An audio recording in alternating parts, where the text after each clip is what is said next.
Pittsburgh. Are you ready?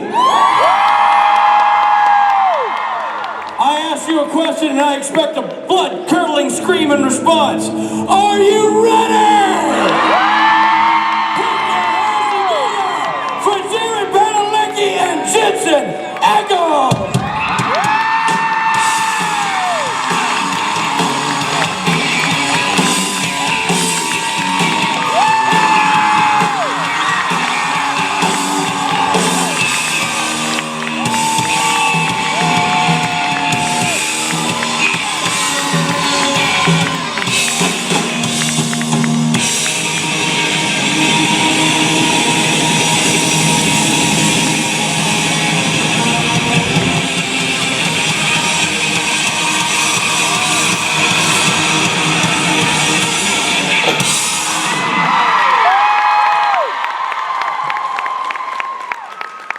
Hello, Pittsburgh.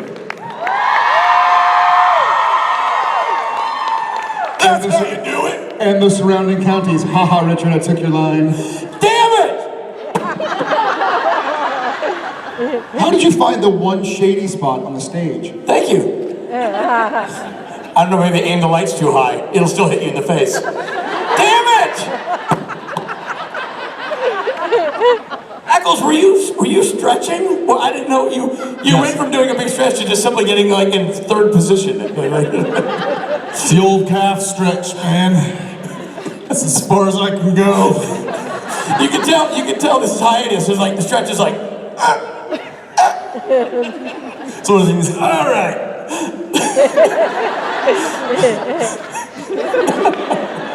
Good stuff. Feel the burn. Feel the burn, baby. I'm gonna say my line anyway. I don't care what jerk stole it. Pittsburgh and the surrounding counties. Please, a big hello to Jensen Ackles and Padalecki.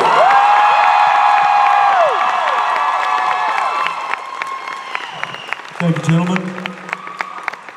And spade. No. How's everybody feeling? So, as is obvious to everybody, we haven't worked since the finale. So, a little beardy, a little. Notice Alex had a little bit of growth there. Yeah. I mean, did you grow up so fast? Did you pull it to make sure it was actually his? It's not his. I think it might be glue on, or I'm just jealous. It's my jealousy speaking. Thanks for having us back, guys. We had a great time. Yeah. He had obviously spent some time in Pittsburgh before I had, since he shot My Bloody Valentine here. Had a lot of good things to say about the city. And so I'm happy to have been here, 3 times now? Yes. I'm gonna go with yes.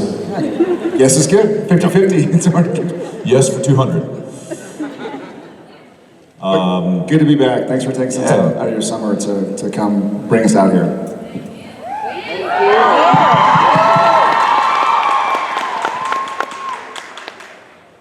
Everybody have a good time with these guys last night?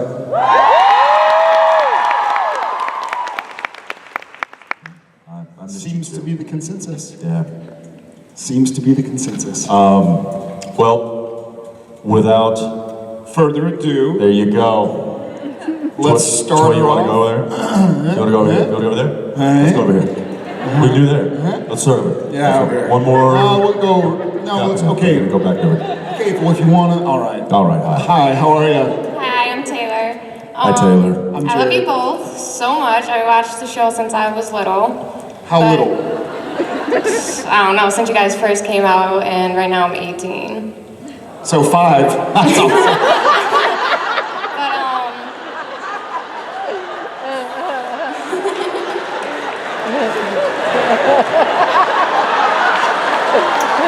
He's gonna need some help up.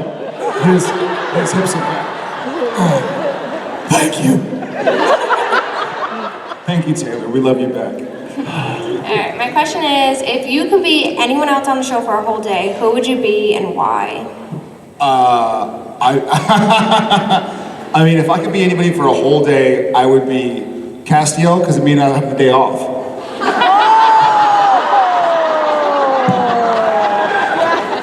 And he means even when he's working. That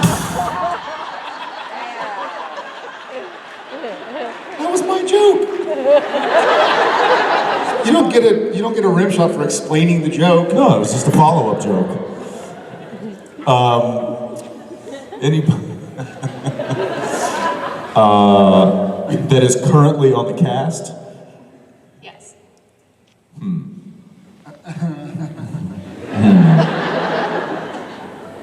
Well, currently on the cast, we've killed so many people.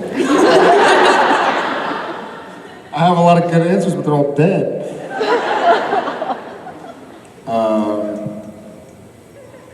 I would be, that's a good question. While we think about it, who would you be? What do I know? Baby. I mean, you think about it, she just kind of sits around and gets pampered all day long. It's pretty great. No, leave it. I'm gonna leave that one. If you could be anybody on the cast, who would you be? I think I would want to be you, actually. Because then she gets to look at me.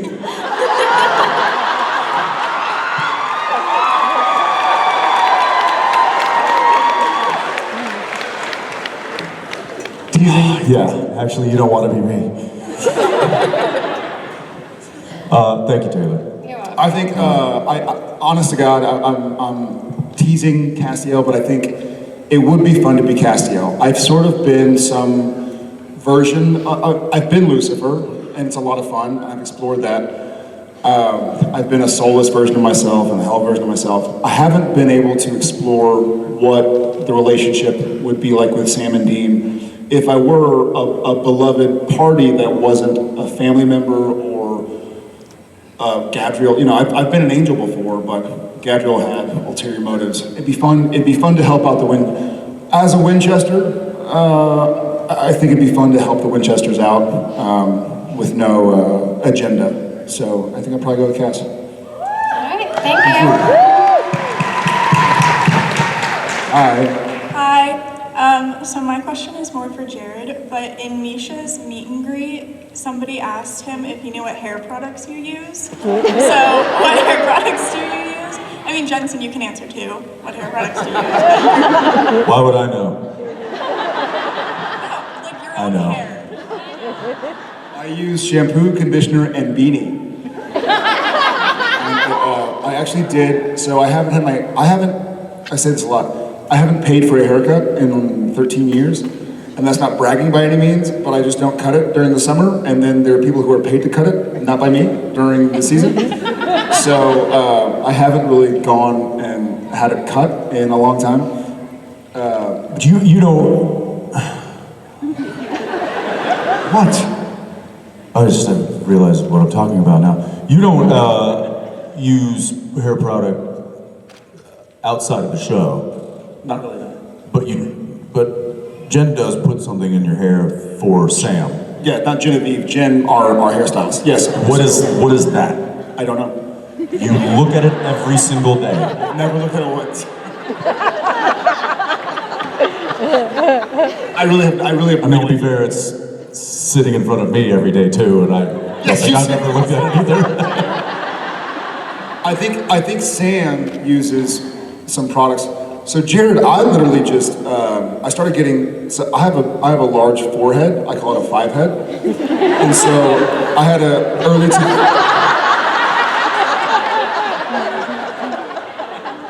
I had a quarter life crisis where I was like, "Am I going bald?" I don't think I'd ever seen my forehead, and I finally looked at one time. I was like, what happened to all my hair? And so I got nervous, and I started using the shampoo called Nioxin, which helps your scalp or something. And so I literally just use shampoo and conditioner and get out of the shower and dry off and throw a beanie on, even in like the 100-degree Texas summer. And people look at me like I'm a weirdo. Like it's definitely, I mean, my SPN family gets it, I wear beanies, but when you're in Texas and it's like 105 degrees outside and you're walking around in a beanie, I mean, I could walk around with a gun and people would be less scared of me. I mean, it's like the What does crazy. Spade say? He said, I've never met anybody more committed to winter headgear. That's fair. But I know something does get used for Sam. I just don't know what it is. I should probably find that out. I'm so sorry. I'm not, this is not a word of a lie, but I'm so stupid. I think she uses moose.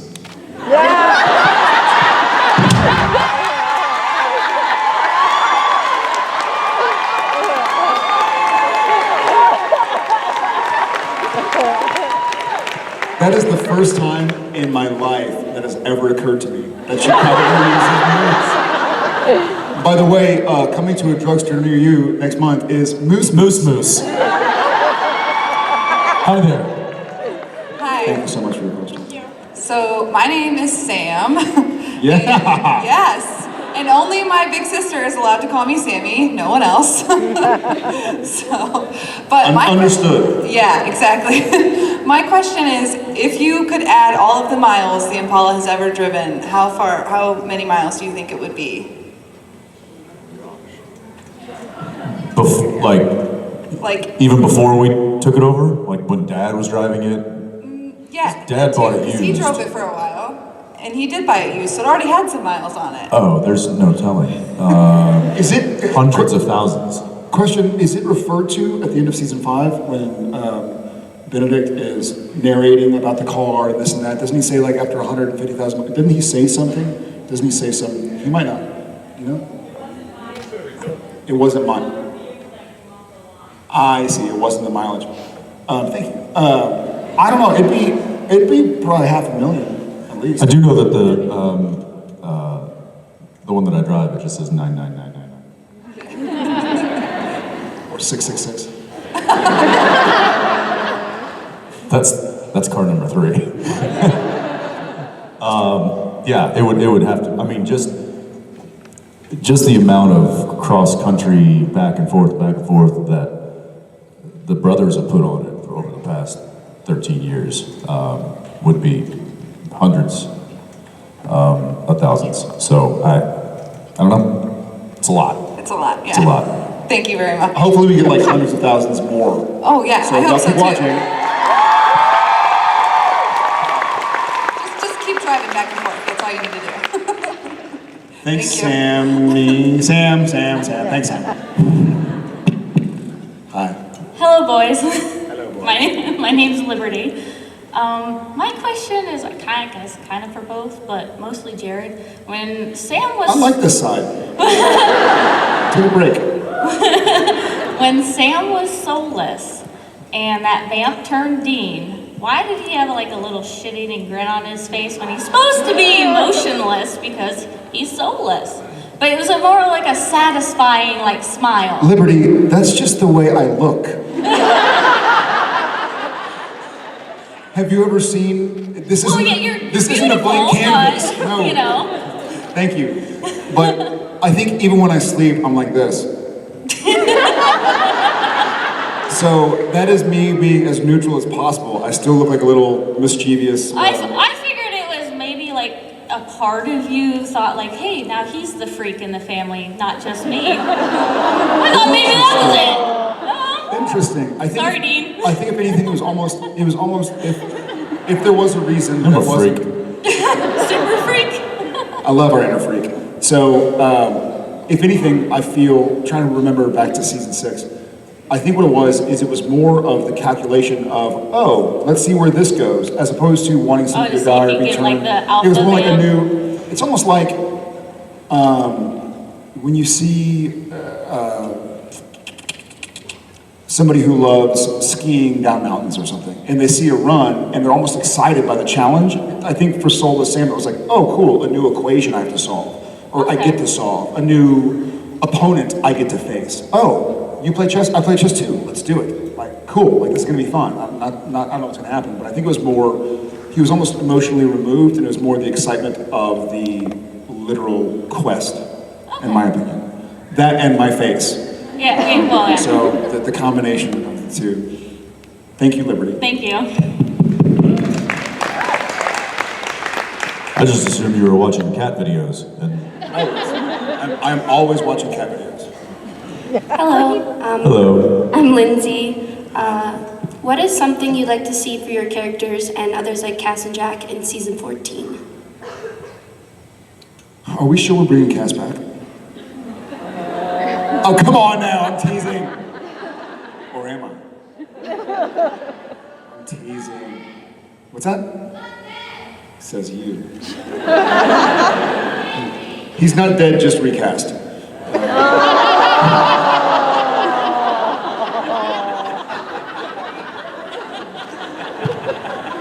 Well, cat's out of the bag.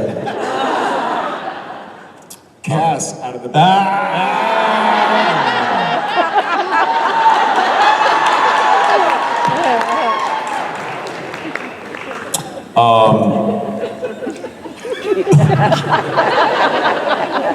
I guess for Dean, I'd like to see him come back.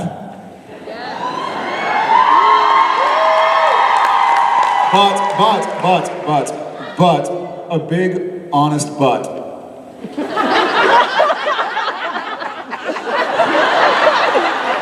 Somebody somewhere is here for a different convention, walking past, going, what did that guy just say? Did he say a big, honest but?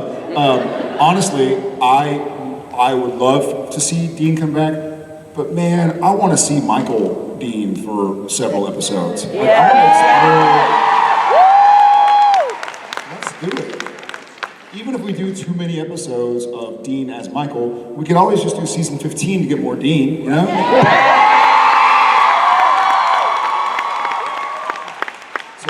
The burning question is, because Christian playing Michael, That's awesome. he had a beard. He did have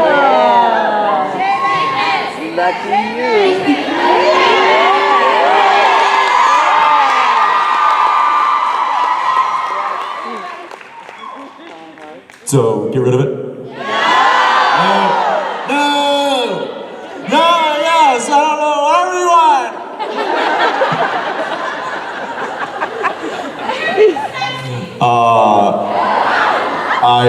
I don't know. Maybe, I mean, why not? Hey, I like a lot. We'll see. Yeah, I'd like to see a lot of Dean as Michael. I'd like to see a bit. I would like to see Sam take the at least hopefully temporary absence of his brother as an opportunity to teach Jack what Dean taught Sam, you know, and kind of the ways of the world. And I'd like Cass to be there to bring us whatever we need to eat. Maybe help us if we have to teleport somewhere. He'd be useful. Laundry. Lingerie. No. That took a weird turn. Or did it? Yeah, so and I'd like to see, you know, there's a lot of tough love between Sam and Dean and Cass and Jack now. So I'd like to see them really come together to unite against a common enemy to save their common buddy. Get Jack laid?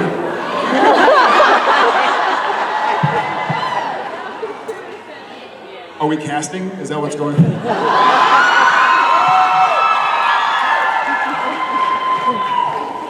All right, ladies, take it easy. Someone over there just yelled, He's 1 year old. season 32, when he's 18, we're gonna get him a girlfriend, or a boyfriend, whatever he wants. A Neph friend? What would you call a Nephilim friend? Thank you for your question. Thank you so much. Hi, Hi. I love you, Jared. I love you too. Sorry, Jensen, I love you too. We all love you. So, working to come to like these cons for you guys is really like what gets me through my year, and I'm just wondering on that dreadful, dreadful, dreadful day when Supernatural ends, if you guys think that you'll still do conventions for us. What do you mean Supernatural's gonna end?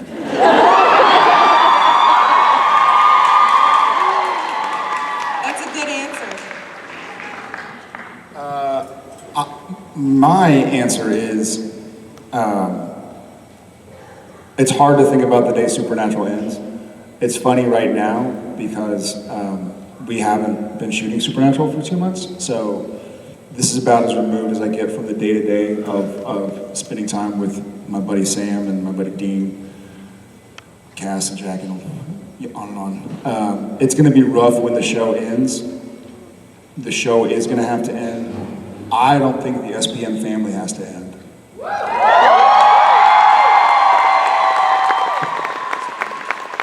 And I am consistently flattered and flabbergasted at meeting new members, our newer members who started watching a year ago or 2 years ago. So I think if we keep this going, I mean, the support that I've seen, the friendships that I've literally witnessed being formed, and now here they are 8 years later traveling around the nation together or keeping in touch by email or spending time with each other. It's a really cool thing to be a part of. I'm very grateful to be a part of it, so thank you guys. But yeah, I'd like to see these carry on. Thank you.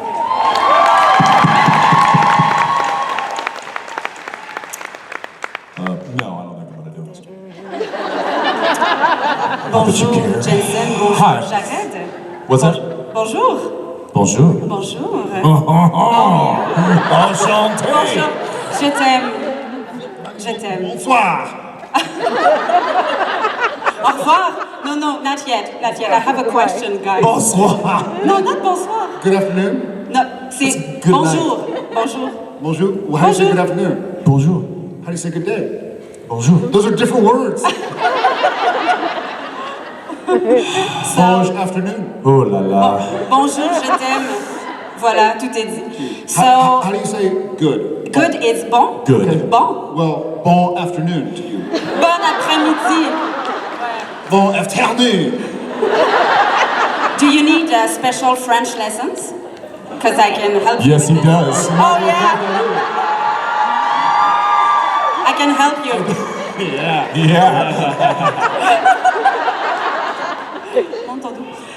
Okay, so I have a real questions. I was wondering, how do you prepare for your role? Like, do you need a lot of time to memorize your lines?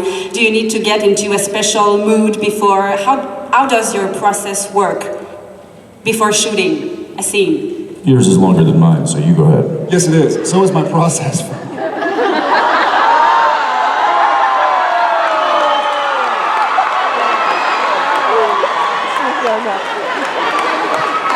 Is that what you call it?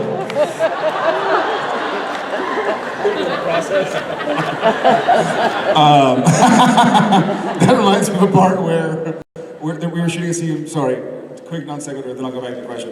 We were shooting a scene with DJ Qualls where he's talking about being bit in the process, and he kept going, where's that? And he's like, huh? Like he didn't know yet that we were messing around during takes, and we're like, where's your process? And he was getting so messed up.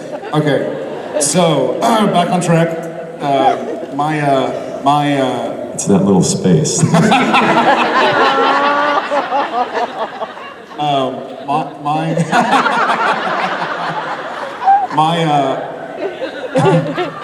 My process is longer. In that I spend many days letting it.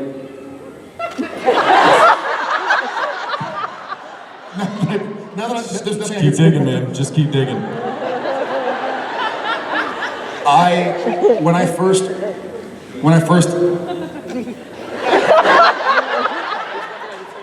Got a hold of your process and Yes. really. when I first worked out what kind of process made me the happiest,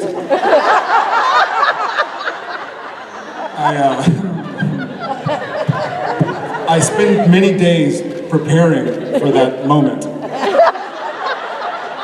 We should not be allowed to raise children. I'm not allowed. That's why Jen ships me away. She's like, go. Don't you have to be in Pittsburgh? Go deal with your process.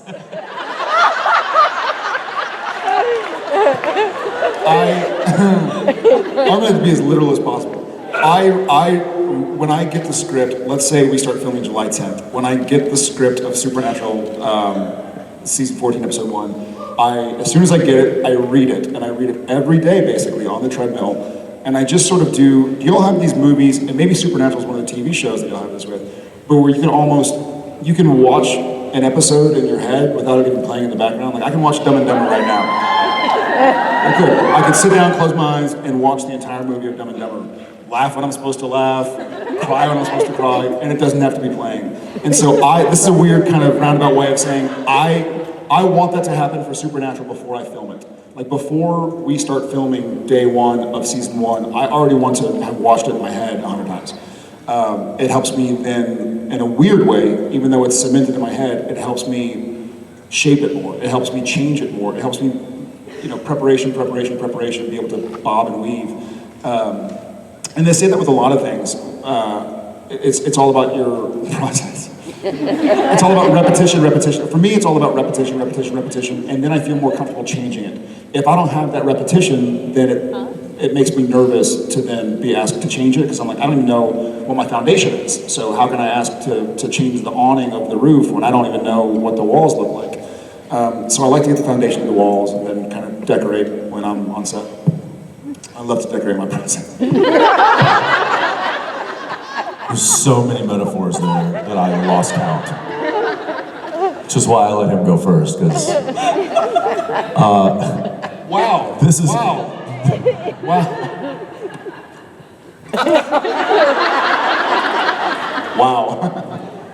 I am the opposite. I wait till the night before we start shooting a script. No matter what time we wrap that day, I go home. I sit on the couch, I get my script, I get about your process. 2 fingers of bourbon. Do that with your fingers right now.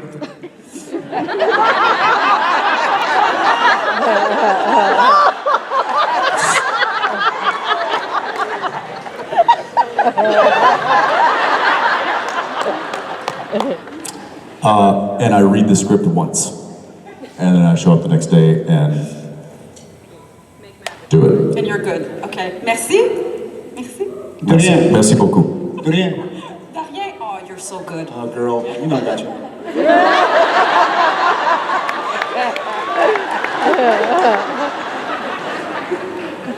Thank you. Hi. Hi, I'm Guinevere, and I'm wondering what kind of scenes do you like to do the best on the show? You like to do fights or writing a baby or emotional stuff, or what are your favorites? I like emotional stuff. You would. I like the lighter, the comedic stuff. I like trying to find comedy in. A lot of times, finding comedy where maybe there isn't comedy. Those are the kind of things I like to do. I don't love exposition. Do y'all know what exposition is? That refers to, a lot of y'all do, for those of you who don't. I believe it is an old wooden ship. Exposition is kind of the scene or the collection of scenes in a movie or a TV show where the actors are really telling you what the show's about.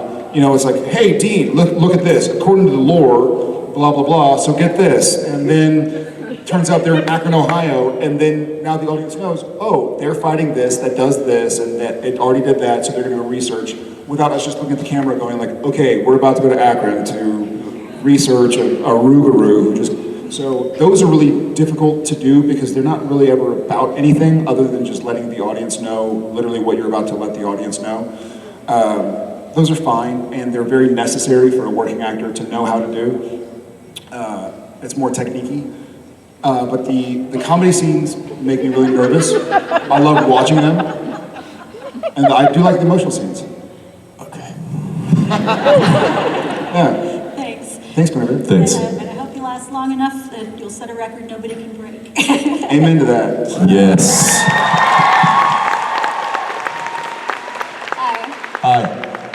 you doing? Fantastic. So I was wondering, since you've had Misha, Jensen, and Rich direct you, what were some of the differences between all three of them? And just sort of like different quirks and stuff. He's right next to me. Yeah, go ahead. That's a good question. Pretend I'm not here. So Jensen, I know the best, I've known the longest, and he and I have such a rapport while acting with each other that I think it was he knows how I work more than anybody, and vice versa. And so he knew exactly what to say to me, when, how. By the time he had directed me, we had acted. When was your first episode? 6? So we had already done 100 hours of television together. Misha, Let's keep in mind, we kind of direct each other on a daily basis anyway. If I'm in a scene with him and he's doing something, I'm like, you know what? Try that line a different way, or hit this line a little bit more, or this joke, and he'll do the same for me. He'll be like, it was funnier you said it. It's funnier than the first time you said it. Do it that way again. I'll be like, got it, okay. So we're constantly watching each other's back as it is, and it wasn't much different than that for me when I was directing him. Yeah. I was just kind of doing what I normally do. And all the directing, all the nuts and bolts of directing that he did without me there was when he's casting or building the sets or scouting locations or picking which prop to use or which way to shoot it. That didn't involve me anyways. My involvement was kind of between action and cut, and he and I already had that relationship for 5 years strong. And there's also not a lot of directing he and I from any director that comes on. I mean, they pretty much let us do what we do, They don't try to fix it if it's not broke, Right, I mean, they might somebody might throw a suggestion out of like, hey, what if you went over, what if you crossed the room and picked up a prop and did the line over there? Okay, yeah, let me figure out a way to make that work. But mostly they know that when we show up, we're gonna have our characters down, our lines down, and pretty much have the idea of what we want to do, and they just kind of let us do our thing. So and they trust, I think directors talk to other, if you haven't directed Supernatural and you're about to, you'll call somebody who's directed Supernatural. I think the people who direct us understand that Jared and Jensen care about Sam and Dean and Supernatural more than they ever possibly could. And so they know that we're not trying to glorify ourselves or sink a ship. They know we've put in the work that we need to do. We've done our routine the way we need to do it. We're gonna show up on time, we're gonna hit our marks, we're gonna know our lines. We're going to have done whatever we need to do to get ourselves ready to be Sam and Dean Winchester. So they trust us, and that's awesome. With Misha, I spent most of my time trying to figure out how to mess with him. So it was difficult to pay attention to his direction because I was trying to steal his keys, break his director's chair, mess up his script, hit him in the face with a pie and break his nose. It was a lot. So I had an agenda during his episode. Well, and his directing experience was less directing, more survival. So there wasn't much time for directing. Yeah. And he was more worried about whether or not his house was on fire.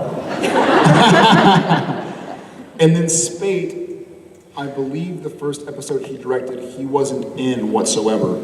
And so that was a unique experience as well. Well, the Misha episode was also weird because I don't think Jensen and I even had a scene together. Or maybe we had 1 or 2 scenes together. So it wasn't a classic Supernatural episode, which made it different altogether. And then with Spate, he came on as a director, not as a director-actor. So he was more, because Jensen's behind the camera when he came to direct, and then he'd have to come be in the scene with us. And then, so Spate was more a classic style director, had done his homework, was committed to it. But the funny thing is that with Spate, when he came to direct, I'd already known him for 10 years or something. And you can hear him from the video village, which is where the directors sit with their headphones on and they're watching the episode. And there'd be a scene, he'd be like, Sam, do that line again. And I'd be like, Sam? Richard, we've stopped trains together in Europe. Call me Jared. My name is not Sam. And so then he'd walk on set. He would do that off stage. Yes. Like, hey, you guys, listen, I just want to talk to you about, so what I'm thinking is for this scene that we're going to shoot in an hour or so, if, you know what, actually, Sam, just run that line real quick. Sam, Jared. Yeah, right. Jared. You know what I mean. I've been to Brazil with your family. Like, you don't have to call me by my character name. And so I would start calling him director. I'd be like, hey, director, what do you think about that performance? Which I think secretly he loves. He does love it. It was all unique. They were all great. And I'll happily work for them anytime. Thanks. Yeah, thank you. Hi. Hi, I'm Patty, and I'm Kennedy? so nervous I'm shaking. All good, girl. Okay. You're surrounded by family. Yes, I know. Wonderful family. This question is for both of you. Is there any odd routines or idiosyncrasies that you or any other cast members do or have before filming a scene? Yeah, I can think of one. Tomo, who played Gadriel, Tomo Pennigan. he does this thing where they're like, okay, you know, there's a certain sequence of events that happens before we actually say action. It's like, okay, lock it up. Okay, we're on a bell, so you hear the bell ring. That means the sound saying everybody be quiet, basically. And it's like, okay, lock it up and roll sound. And then the guy comes in with a marker, and he, you know, 27 Apple, take one. That does the clapper. And Tomo, during that process, he's going like this.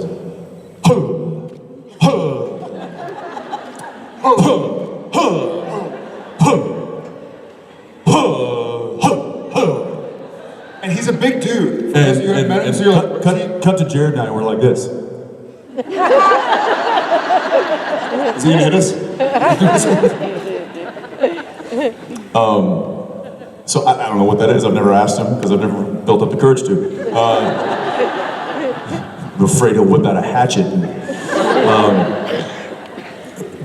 So that's one.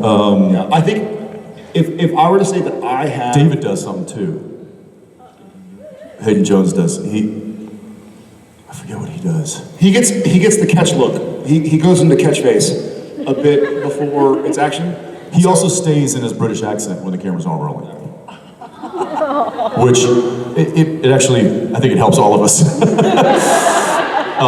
But it certainly helps him because if he stays in it, then it's just easier and it becomes, he doesn't have to think about it as much when he's performing. So he just kind of stays in that accent. But he does do like some of those acting tricks to get you ready for the scene.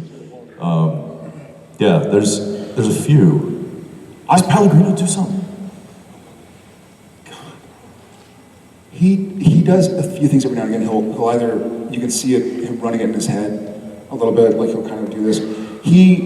What's fun about working with Pellegrino is he'll discover some stuff sometimes in the blocking or in between takes even. Like there's the scene where he was, I guess, being levitated over the bowl by Rowena. And so he's sitting there, he's in this harness, and you kind of just, they're like, okay, we're gonna change the lenses from a 50 mil, which is a basic vision, to a 100 mil, which is a close-up. And he's kind of stuck there, so you kind of saw him, reaching down in the bowl to try to figure out, to really get in touch with his surroundings, and then you see him incorporate it into the next take. It's kind of fun to watch. I just thought of something that you do. What? Make jokes and try to make everybody laugh? No. You may not be aware, you're probably aware of this, but when you do it, you're not. If we're in the middle of a scene and it's his line, and it's happened to all of us, and he's just checked out, and then there's this odd silence, and then all of a sudden he realizes that it's his line, and it's his turn to speak, and there's now been this kind of odd, pregnant pause. As if there was something in my throat. He goes, and then he says his line. As if that made up for the, now I'll speak. And every time, if he forgets a line, you can guarantee there's gonna be a throat clear before he delivers his words. There are certainly those moments. Because every now and again you're shooting a scene, it's 6 pages long. So every take is 6 minutes, 7 minutes, and there are 5 people. And you're not, it's like Rowena is talking to Gabriel over there in the corner while you're sitting. It's an exposition scene too, so there's not emotion, there's no comedic timing needed. And you're not part of the conversation that's happening in the script, like everybody's in the middle of his bunker and there are 3 different people talking and you're kind of off to the side. And you're like, okay, I know my cue line, but I can't really hear what they're saying anyways, so I'm just gonna, and then you'll just notice that there's a pause and some of the crew guys are like looking at you and you're like, so Dean. That's it. And I always know, cause sometimes there'll be a pregnant pause and he'll be doing something, like taking a beat. Like, he's actually still in the scene. Maybe it's, he's doing something with prop or whatever, and he's meaning to take that extra beat. And then he'll say his dialogue. But I know that if he clears his throat before he says those words, he forgot it was his turn to talk. You stick your gum to the roof of your mouth, probably before. Yeah. Well, you chew gum and then you can stick it to the roof of your mouth. You can kind of see it in the throat. Like you do this, or inside of you're usually the roof of the mouth, aren't you? You aside. You can see just a little bit. By the way, for 13 seasons, just so you know, both Sam and Dean have had gum in their mouth. In every scene. Probably. Just to prove my English teacher wrong.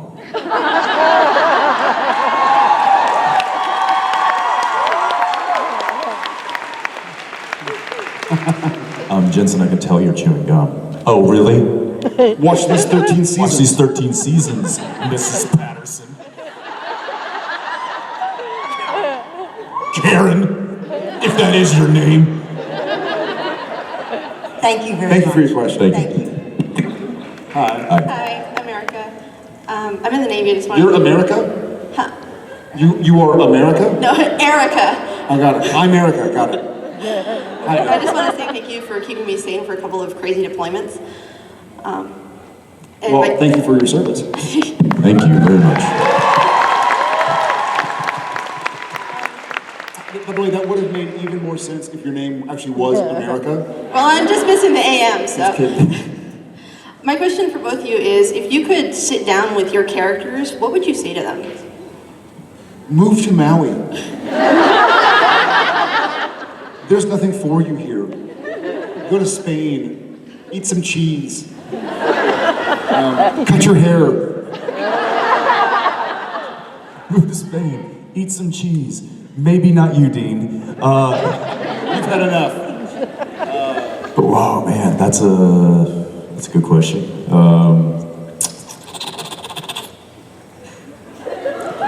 I guess knowing what I know, I'd be like, thanks, dude. Like, I heard you stop the apocalypse and whatnot. Well, you started it first, but then you stopped it.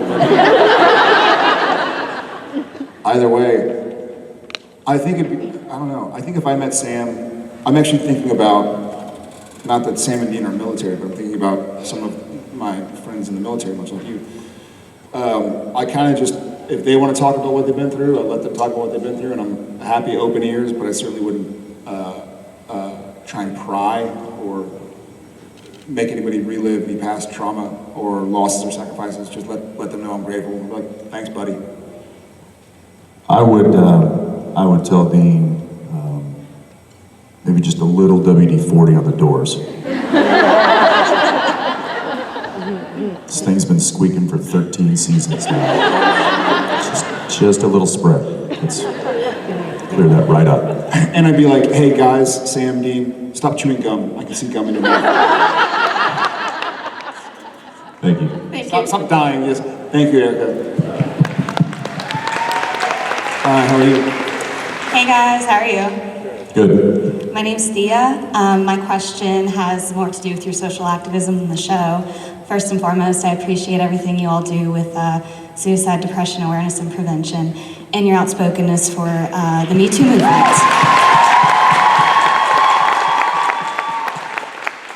My question is, in your opinion, what could men who want to be better allies to the Me Too movement, and what have you two yourselves done personally to become better allies for the Me Too movement?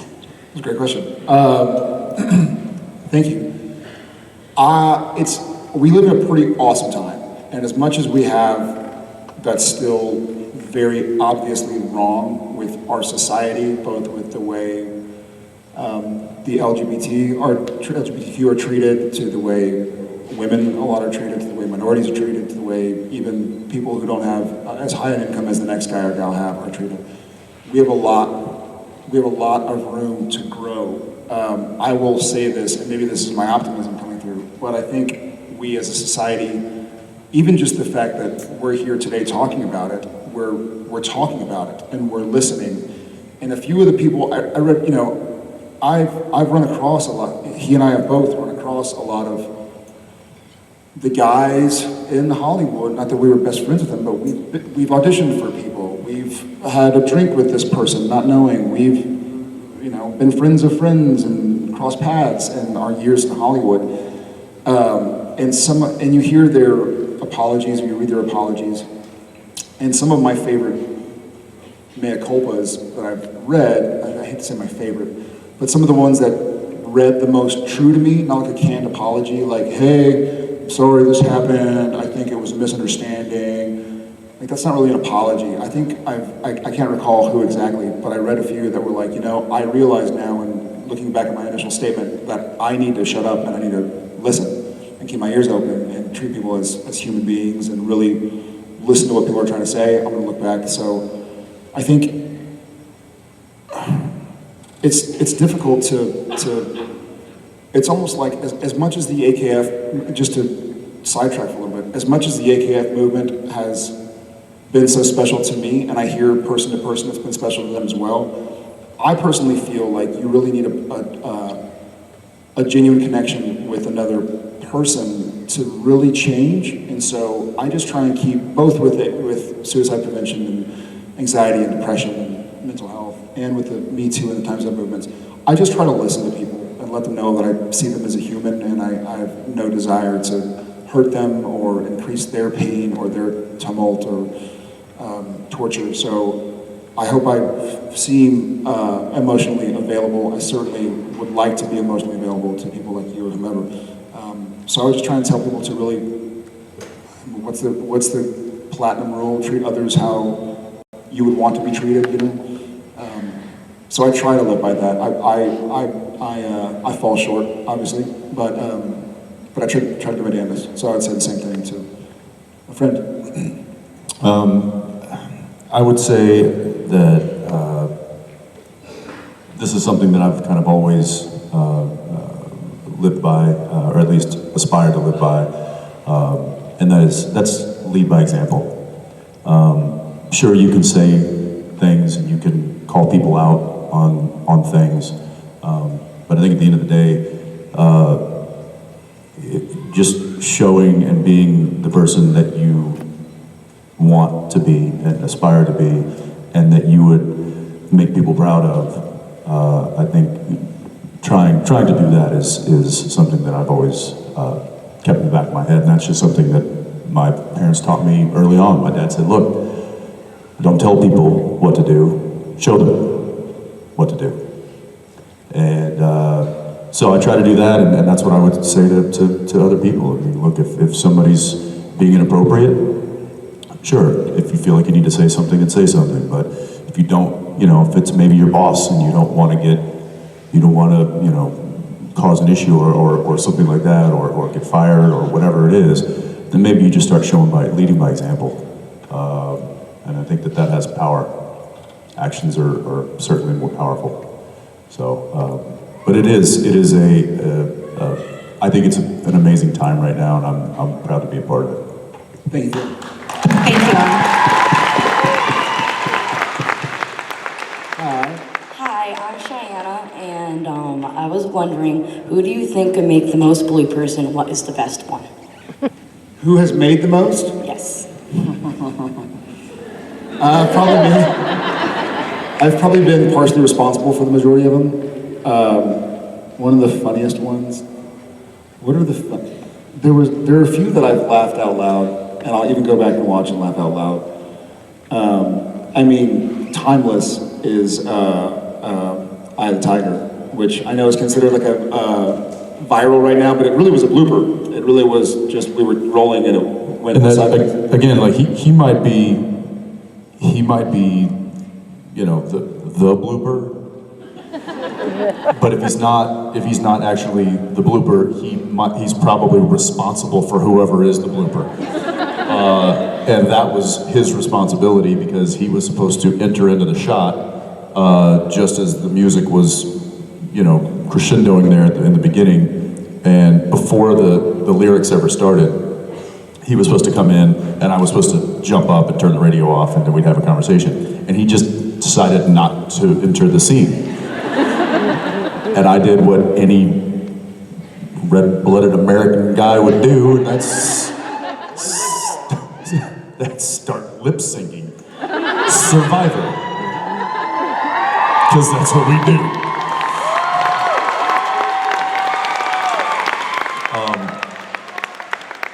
But yeah, I mean, I got a lot of credit for that. It was his fault. I think two of my favorites that I can think of, I love that one. One was you went to drama school to Misha. Like, they had warned me over to drama school, and I both looked at each other. He's like, "You went to drama school." It pissed him off. There's nothing wrong with going to drama school for all your drama students out there. It was worth any excuse. Any excuse to make fun of Misha. He's wearing a suit. Like we wear suits too. And there was another one. Somebody sent me this GIF. It's fresh in my head because someone sent it to me, and it's me GIF. Oh really? They sent you some peanut butter? How is it? Tasty. Was it smooth or crunchy? Crunchy. Obviously crunchy. Obviously crunchy. Yeah, who's gonna go smooth? No, know what I mean. It's a scene where Sam and Dean are sitting on the hood of the Impala eating burgers, and I had a drink on my leg, and I guess it started to fall, and I reached for it and didn't catch it, and then tried to play it off and look back at Jensen. And then the one, it was Gabrielle talking to you, and I couldn't get my line out, so I just went, It's fun when other people break, but it's fun when stuff just legitimately goes wrong. Like the cup falling off my leg and seeing reactions and stuff like that. There's some fun ones. Yeah, there could be, and I still think there should be. The only problem is that the editors are busy working on the actual episode. And it always get printed, I suppose. That's true. But I still think that there could, any given season, there could be a 2-hour blooper reel.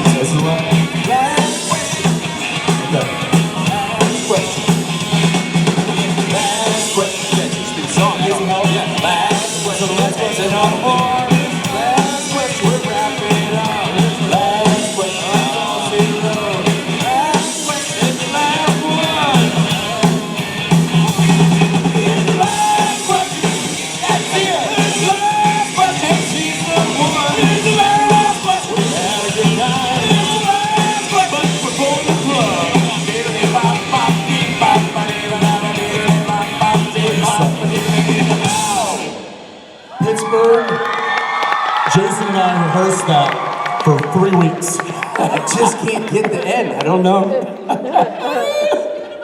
Pittsburgh, say hi to Kristen. Kristen, say hi to Pittsburgh. Hi, Pittsburgh. Kristen, you're the last question. So we like. I think she got that. You heard the song? Okay, good. So make sure it's good. Although with Jason singing, I know to understand the confusion. That's true. 3 weeks. So I'm a stay-at-home mom.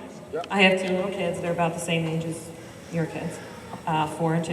And so my day is full of Supernatural when they're napping, Paw Patrol, Play-Doh, dance parties, that kind of stuff. So when in the rare time that you have with them, what kind of just stupid, silly, get through the day kind of stuff do you do? You can dance. Great question. It occurred to me that Supernatural watched during kids' nap time should be called Supernatural.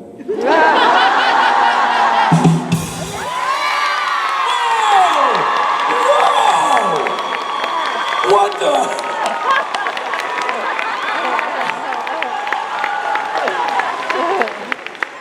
And that's his one ear. That took 6 months. 11 years. So we have a chicken coop at our house, and we have a vegetable garden. And so when I get time with the kids and Jen's gone, or maybe the baby's napping and Jen's trying to nap with the baby or something, we'll look for bugs and lizards. We caught a frog the other day. His name was Jumpy. And so they want to pick the frog up. And we caught a tarantula at our house and picked it up. And it wasn't poisonous, but my kids love creatures. And they love also Paw Patrol and Wildcrafts and stuff like that. So they want to.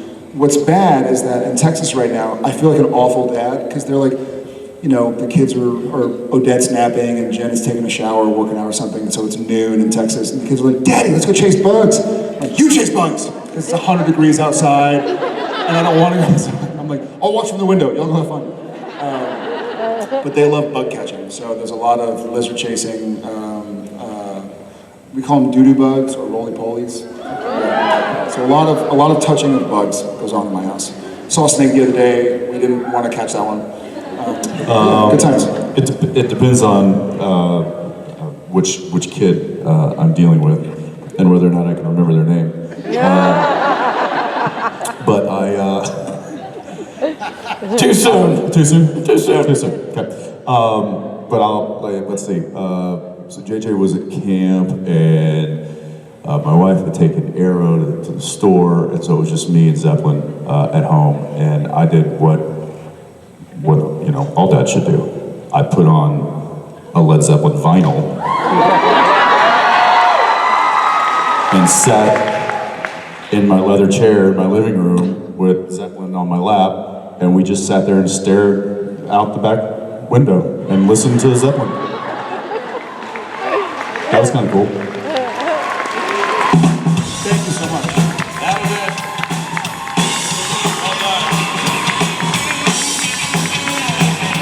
Last question. Last question. Last question.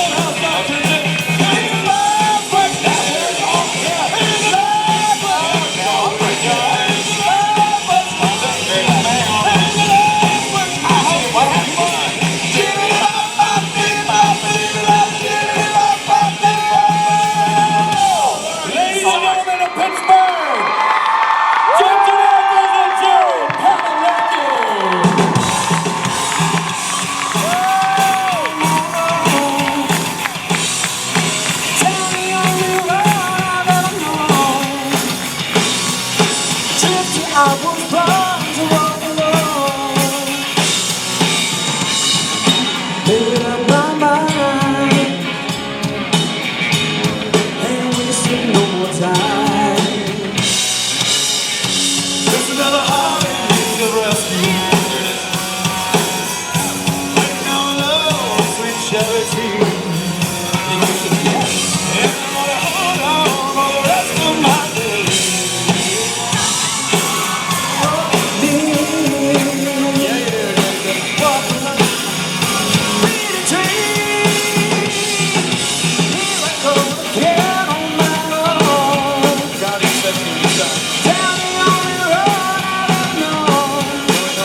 We should have. I didn't know if we were going up. I'm not that nimble. Well done, Jason. Hey, well done to you, sir. You just get better and better. Well, done it once now, so. There you go. Twice. Well, twice. You can only go up. Yeah. How was that, Pittsburgh?